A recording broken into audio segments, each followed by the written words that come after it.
I will be explaining the movie, The Trip. The movie opens up when Lars finishes up a scene from a TV soap opera he's directing. As they take a break, he discusses with his lead actress about his planned trip to the cabin with his wife Lisa. He gives her a positive update on their relationship, as it was not in a good place months prior. The actress tries to move their conversation back to work, but Lars expresses his worry that Lisa wants to go hiking alone when they go on the trip and comments on how dangerous it could be. After the shoot, he makes a call while driving to a man confirming some arrangements they have made. Lars pays his dad a quick visit at the care home. The old man asks his son how things are with his wife. He alerts him of the planned trip to the cabin to try and rekindle their relationship. He also makes the same comment of how dangerous Lisa's decision to do a solo hiking is. His dad just brushed over it and comments on how he designed and built the cabin himself, facing those picturesque views. The old-timer starts scolding his son's generation for not appreciating the little things in life. He believes that a war would make men out of a generation of weak males. As they discuss,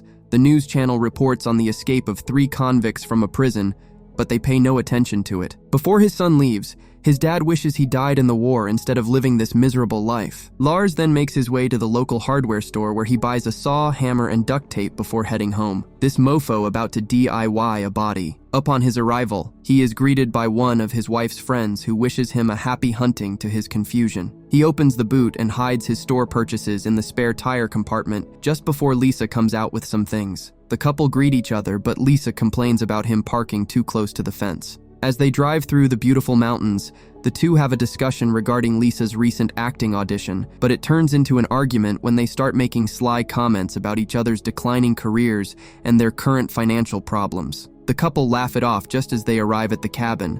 Lars enters the pin for the alarm, but it doesn't work, so he just opens the door for them to enter. While inside, the couple begin to unpack and make themselves comfortable.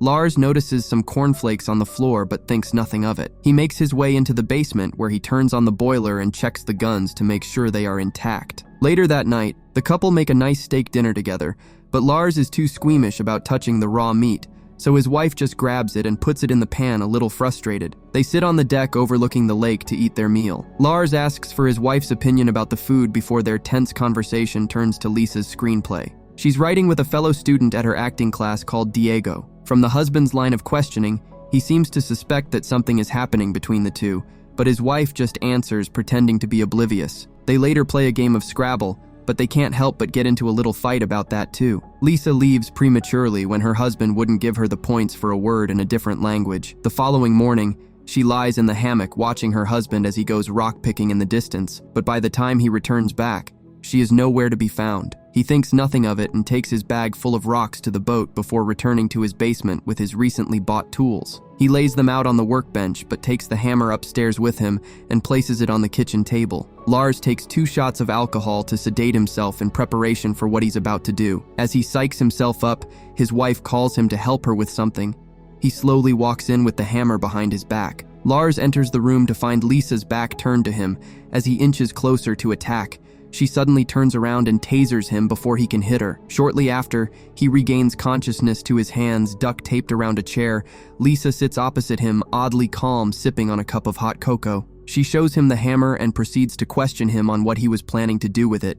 He tells a blatant lie, answering that he was going to fix their roof. He tries to flip the script, asking her why she zapped him. Lisa doesn't buy that for a second, so she brings out the other items. Lars eventually comes clean that he wanted to kill her when she brings a shotgun to the table. Lisa laughs at his dumb plan when she finds out that he was going to dispose of her body by dissecting her with the saw because he can't even hold a raw steak. Things get a bit serious when he alerts her that his motive for wanting to murder her was because she was cheating on him with Diego. Lisa points out that he has not been satisfying her in bed, so what did he expect? He's shocked when she reveals that her plan to kill him was a lot more thought out. It was going to be an accidental shooting. She already planted her alibi into her friend's mind earlier by telling her that Lars insisted they go hunting even though everyone knows that she doesn't like guns. The narrative would have been that while out, she tripped and shot him in the back of the head. She explains that her motive is that he has failed her as a provider, protector, and lover. They are drowning in debt because of his gambling addiction.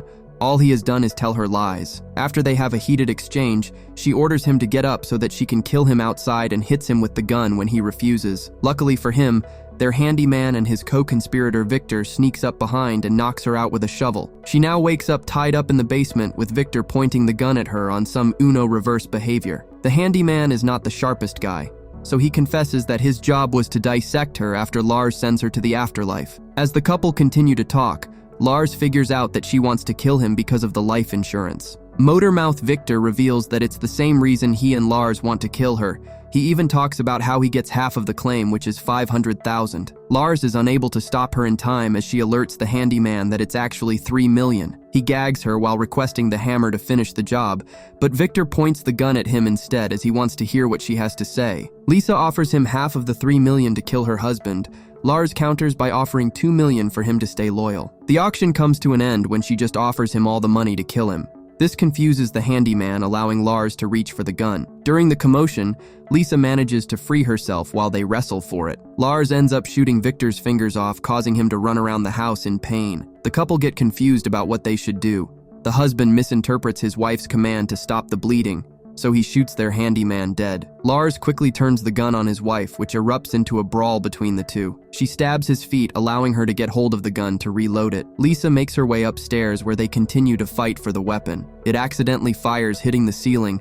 A man's scream can be heard from the attic. Soon after, it cracks and 3 men fall down on top of the couple, knocking them out. 3 days earlier, the escaped convicts stumbled across their cabin while on the run. Roy hacked into their security system caveman style before picking the locks to the place. That explains why the machine was not working. The trio made themselves comfortable as they look around the place. Roy notices their wedding pictures and spits on it. Soon after, they spot the couple coming, so they decided to hide inside the attic. They wanted to wait patiently to find the right time to leave. While they were in there perving on the couple, Roy dropped a number 2 after eating some wild berries when they were on the run. The following day, they heard and watched as the couple tried to kill each other. The stray gunshot actually hit Roy in the rear end.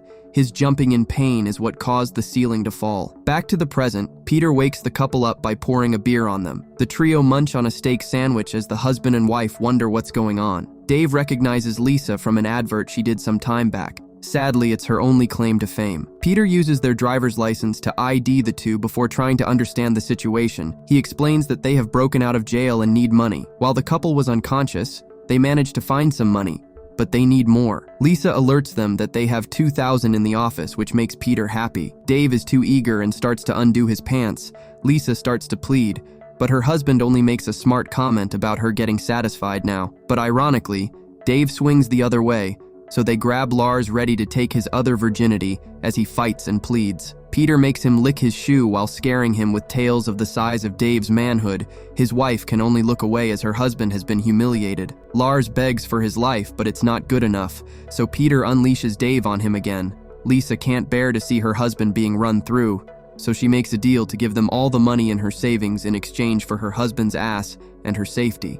Peter can't help but accept the deal. Later in the night, Dave tends to Roy's butt injury while their boss watches TV. Meanwhile, the couple have been tied up on separate posts. Lisa tries to apologize to her husband for everything and wonders how they ended up in this state when they were so in love. She gets a bit frustrated when Lars doesn't answer, so she goes to sleep. He, on the other hand, gets busy and starts to kick some of the pool balls towards himself. When he gets enough, he calls for help, so Roy gets ordered to go check. Lars pretends to need the toilet.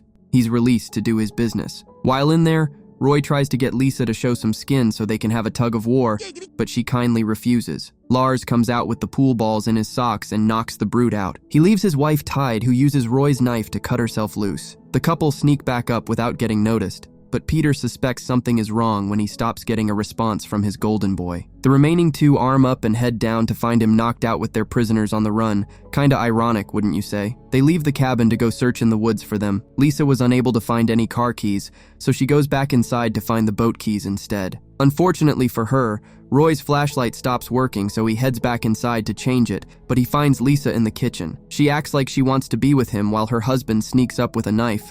Lars slices him on the chest, which makes Roy drop the gun, causing it to fire. The sound alerts the other 2, who start to rush back. The couple tag team and kill him before his comrade gets back. Dave is hit hard by the loss. As the couple hide inside their room wardrobe, Lars decides to pick the worst possible time to respond to her earlier apology by blaming himself for their current situation. Peter enters the room and knows where they are. Lars instructs his wife to run for the boat while he begins to rush the boss. The two cause a misfire of the gun, which brings the ceiling down again.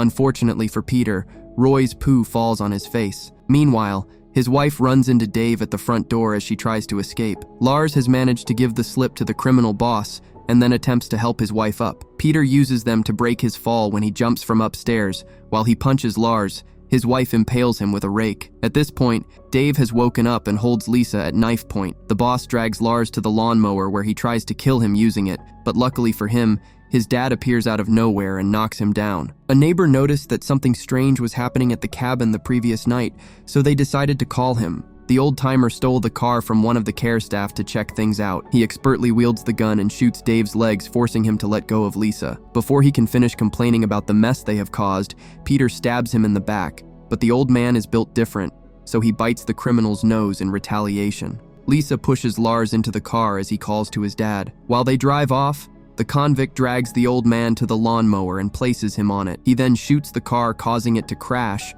before asking Dave to get inside to patch himself whilst he takes care of business. Lars asks his wife to get to the boat while he goes to face the two. He breaks Dave's injured legs before shooting him in the family jewels. She makes her way to the boat, but there is no fuel. Peter attacks and kidnaps her on the boat, leaving his partner for dead, as he still wants the money. Meanwhile, alpha male pensioner pulls himself off the lawnmower and crawls to his hammock where he dies with his son besides him looking at the view. Lars manages to get on boat by swimming.